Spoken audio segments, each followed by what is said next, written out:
동서문물이 교역지였던 실크로드는 그 길이 다양하다. 주로 북방 기마민족들이 개척한 이 길을 천산의 북쪽길과 내가 지나가는 길, 카슈카르에서 사마르칸트 부하라를 지나 비잔티움에 이르는 길은 천산남로이다.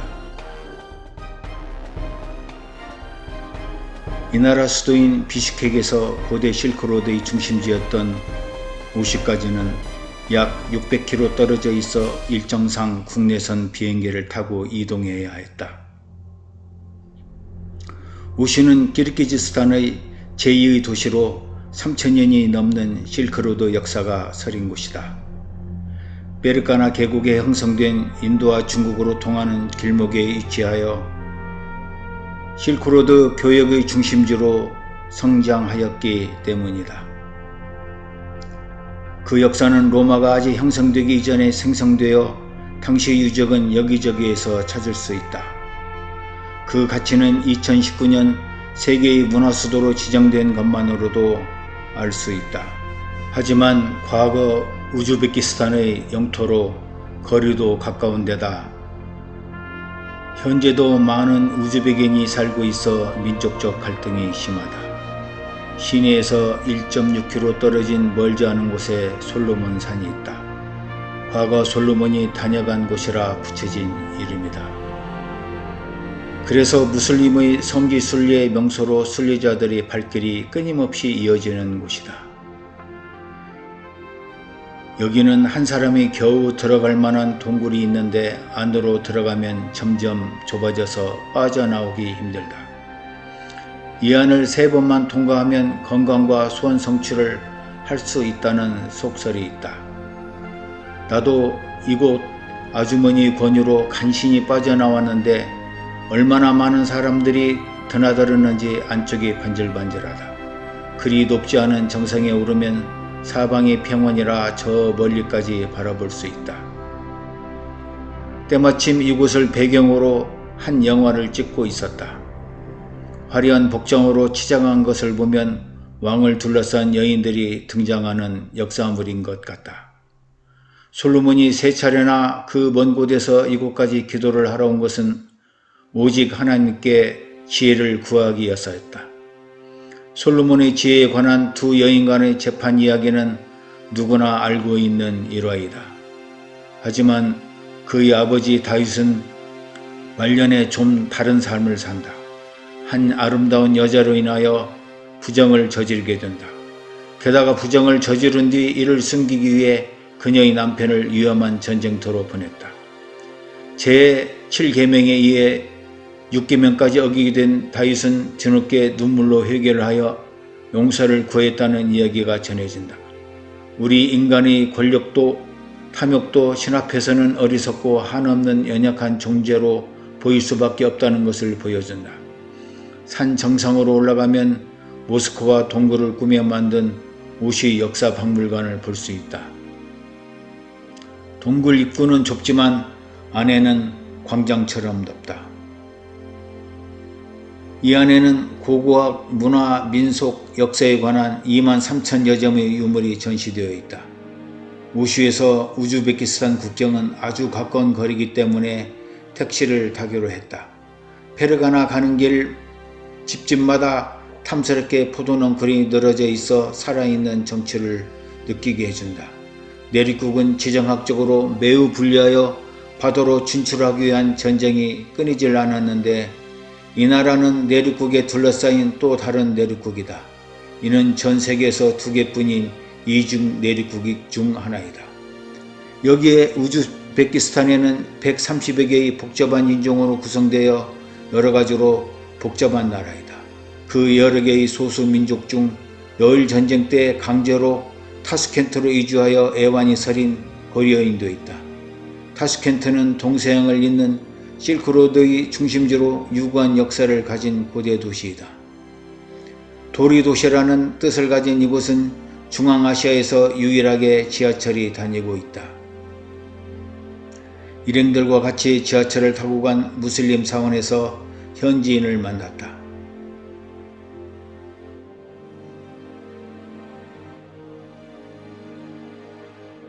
한국에서는 김태희가 밭을 갈고 전지현이 소를 문다고 하는 소문이 날 정도로 미인이 많다고 한다.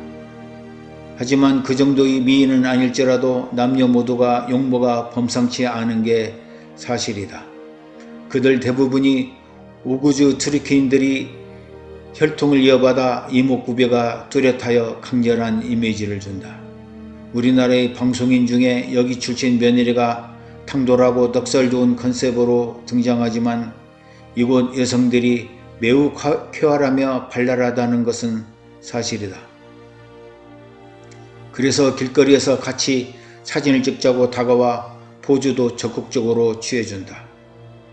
아무르 티그르 광장에 이르렀다. 주변에는 박물관과 호텔, 상점들이 즐비해서 관광객들도 많이 눈에 띄는 곳이다. 공원 옆에는 아무르 티무르 박물관이 있으며 아무르 티무르의 일대기를 그린 일러스트를 감상할 수 있다. 중앙아시아에 군림했던 티무르는 우즈베키스탄의 상징처럼 되어 시민들이 사랑을 받고 있다. 정복군주 누구나 그러하듯이 그 용맹함과 진취성은 말하되 그 잔인성에 대해서는 누구나 감추려 한다. 티무르 역시 마찬가지다. 징기스칸의 후예를 자처했던 그 역시 징기스칸에 못지않은 잔인 무도함은 탓하지 않는다. 광장 주변에는 나보이 오페라, 발레극장, 쇼핑센터, 고급 식당들이 줄비어하다. 이곳에서는 이들이 과거 영화를 누리려는 듯 휘황찬란한 불빛으로 사람을 유혹한다. 많은 상인들이 드나들며 번영을 누렸던 이곳에는 밤늦게까지 사람들이 떠날 줄 모르고 있다. 타슈켄트는 귀국하기 전 비행기를 타기 위해 다시 들려야 할 곳이다. 그래서 일단 문명의 꽃을 피우던 도시 사마르칸트로 떠났다. 젊은 시절에 NHK에서 다큐멘터리로 제작한 실크로드를 본 적이 있다. 다른 도시들도 마찬가지였지만 당시 사마르칸트라는 도시를 처음 대했을 때 그 아름다움에 매료되어 많이 놀랐던 기억이 생생하다. 사마르칸트는 이곳을 수도로 정한 이후 실크로드의 중심 도시로 비약적인 발전을 하게 되었다. 도시의 주요 건물인 모스크와 마드레세 등이 그 웅장함과 아울러 무늬 채색 등은 고급스러움이 묻어난다. 여기에 사용된 벽돌과 타일들은 대부분 무늬가 한 조각 한 조각을 짜맞춘 것이기에 섬세함은 이루 말할 수 없다. 사마르칸트를 흔히 푸른 도무의 도시라고 부르는 것은 푸른색 계통의 장식에 유약을 발라 구워냈기 때문이다. 전쟁은 황금빛으로 장식했는데 햇살에 비치면 눈이 부시다. 이 당시 가장 아름다운 건축물을 지을 수 있었던 것은 티무르가 다른 나라에 원정 가서 포로로 잡아온 최고의 건축 전문 기술자들 때문이었다. 그 중에 하나가 비베하누 모스크다. 1399년에서 1404년 사이에 지어진 이 모스크는 사마르칸트에서 가장 유명한 명소로 손꼽히는 건축물이다. 티무르가 가장 총애했던 왕비 비비하눔을 위해 건설한 엄청난 규모의 사원으로 티무르가 가장 공을 들인 건축물이었다. 그러나 이 모스크 건축 도중 왕비를 사랑한 건축가와 단 한 번의 키스로 운명은 뒤바뀌고 만다. 원정에서 돌아온 티무르에 의해 아내의 부정이 발각되자 사건은 비극으로 치닫게 된다. 건축가는 물론 그 아내는 미네랄의 높은 탐에서 떨어지게 하여 죽음으로 내몬 것이다. 비극은 거기서 끝난 것이 아니다. 심신이 지친 자신도 명나라의 원정 도중 쓸쓸히 죽음을 맞이한다. 이 모스크에 얽힌 슬픈 이야기가 어느 정도 각색된 이야기일 수는 있다. 하지만 모든 영화는 부질없다는 것은 이론이 있을 수 없다. 다만 몇몇의 특별한 사람에게는 비문이 새겨질 뿐이다. 티무르 제국은 전성기에 델리, 바그다드, 앙카라 방면까지 과거 몽골 제국의 서남부 지역도 지배하였다. 가장 번영을 누리고 있던 시절 사마르칸트는 동서양의 교역의 중심지가 되어 크나큰 부를 누릴 수 있었다. 여기에는 각지에서 가져온 여러 물자가 넘쳐나 보물과 황금의 도시라고 불리울 정도로 활기찬 도시였다. 그러나 그는 원정도 중 마지막 운명을 다할 수밖에 없었고 지금은 그의 아들과 함께 조용히 묻혀 있을 뿐이다. 하지만 광대한 제국을 다스리던 그를 여기서는 민족의 영웅으로 떠받들고 있다.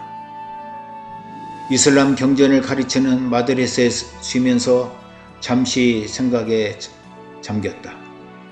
평생 지치고 병들어 죽기까지 원정길에 나서야 했던 어쩌면 고달팠을지도 모르는 그의 생애를 알기 위해서는 그의 고향에 가봐야 한다고 생각했다. 다음날 티무르가 태어난 고향 사흐리 삽스를 가기 위해 우리 일행이 택시를 탔다. 가는 도중에 고인돌 갇힌 유적지에 도착하였다. 멀리 제라프라 산맥이 보이고 넓은 병원이 펼쳐진다. 과거 알렉산더 이래로 수많은 이 지역의 정복자들이 쉽게 대제국을 일으킬 수 있었던 이유는 무엇일까? 험준한 산과 계곡으로 둘러싸인 곳보다 이런 곳에서는 기마병들이 하루에 몇백 킬로미터를 달릴 수 있다. 그래서 몇몇 요새를 점령하면 나머지 거대한 영토는 쉽게 장악되기에 끊임없는 전복 전쟁이 이루어지지 않았을까. 이런 생각을 하는 동안 돌산을 굽이 돌아서 휴게소 같은 곳에 도착하였다. 여기에는 노점에서 말린 과일이나 전에 쉽게 볼 수 없었던 액세서리 같은 것을 팔기도 한다. 현지 화폐 순과 2300배 차이 나는 달러를 잘못 계산하여 큰 낭패를 보았지만 어쩔 수 없다. 마침내 사마르칸트에서 남쪽으로 90km 정도 떨어진 목적지에 도달하였다.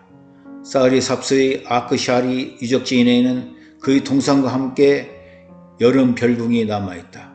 지금은 아치가 떨어져 나간 채로 있지만 이전에는 높이가 50m에 이를 것이라고 한다. 하즈라티 이맘 영묘 구역에는 낡아서 떨어진 타일 조각만 남아 흉물스럽기까지 하다. 그 앞에는 콕 가바즈 모스크가 있지만 화려한 모스크를 많이 보아온 터라 눈에 잘 들어오지 않는다. 여기에 와서 제대로 남아있는 것은 티무르의 아버지와 장남, 차남, 증손의 묘당뿐이다. 자신은 고향에 돌아갈 수 없기에 그의 묘는 사마르칸트에 안정되어 여기는 그의 가묘만 남아있을 뿐이다. 티무르 손자 울루그백은 사마르칸트의 황금계를 지배했던 우리나라 세종 같은 왕이자 학자로 존경받는다. 그가 천문대를 만들었지만 현재는 천문대의 기초만 남아있을 뿐이라 실망감을 주기에 충분하다. 하지만 이전에는 높이가 40m에 이르는 거대한 천문대였다. 여기에서 관측된 행성과 지구의 공정주기는 오늘날과 비교하여 50몇 초밖에 차이가 나지 않는다. 이곳에 전시된 것은 당시 모습 재현사진과 모형이 전부지만 울루그백의 업적은 그의 할아버지와 견줄만하다. 양탄자 짜는 모습과 제조 과정을 보여주는 양탄자 직조 공장에 가보았다. 여기에서 전시된 작품들은 오늘날 3D로 제하는 것 이상으로 기가 막힌 정교한 솜씨에 찬탄을 보내지 않을 수 없다. 이곳의 양탄자 가격은 처음에 몇천 불 가격을 부르는 것이 보통이다. 하지만 항정에 따라 몇백 불까지 내려간다. 잘못하면 호구가 되기 십상이다. 가격이 많이 내려가니 사려던 사람이 오히려 구매를 포기한 이유가 궁금하다. 샤아진다란 말은 살아있는 왕이란 뜻으로 사자의 거리로 무덤들이 모여있는 곳이다. 묘지지만 영롱한 푸른빛이 오늘날까지 유지되고 있어 사마르칸트의 발전된 건축물을 보여주는 것이다. 다양한 색상의 모자이크로 장식된 건물과 벽이 조화를 이루고 있는 가운데 마호메트의 종 형제인 쿠삼의 사당이 있다. 이후 티무르가의 사당으로 계속 건립되어 지금에 이르는 탓에 보존이 잘 된 것 같다. 레기스탄 광장은 양옆과 위쪽에 웅장한 세 개의 건물들이 자리 잡고 있다. 이 건물들은 중세부터 지금의 대학과 같은 역할을 했던 최고 종교 교육기관인 마드라사이다. 여기서는 국가적인 대규모 경축 행사나 명절 기념일 행사가 열린다고 한다. 저녁마다 소리와 빛의 축전으로 음악이 울려 퍼져 들뜬 분위기 속에 많은 젊은이들이 모여든다. 그 중에는 몇 마디의 한국말을 노트에 적어 우리에게 접근하여 서툰 한국어로 말을 건넨다. 귀찮기도 하지만 기특하기도 하다. 아이스크림도 사주고 여행 가이드를 자처하며 한국말을 배우고 싶어 한다. 이들은 이제 사마르칸트의 번성하고 화려했던 영광을 뒤로 한 채 살아가고 있다. 한편으론 돈을 벌기 위해 예전의 아프리카 사람보다도 처참한 가난 속에 살았던 한국에 오고 싶어 한다. 올여름에 이 나라에서 온 순창 용걸산 찬두공으로 일하고 있는 키 크고 잘생긴 청년들을 만난 적이 있는데 높은 계단으로 무거운 짐을 나르면서도 즐겁게 일하고 있었다. 이들을 보며 짠하게 우러나는 마음은 어쩔 수 없었다.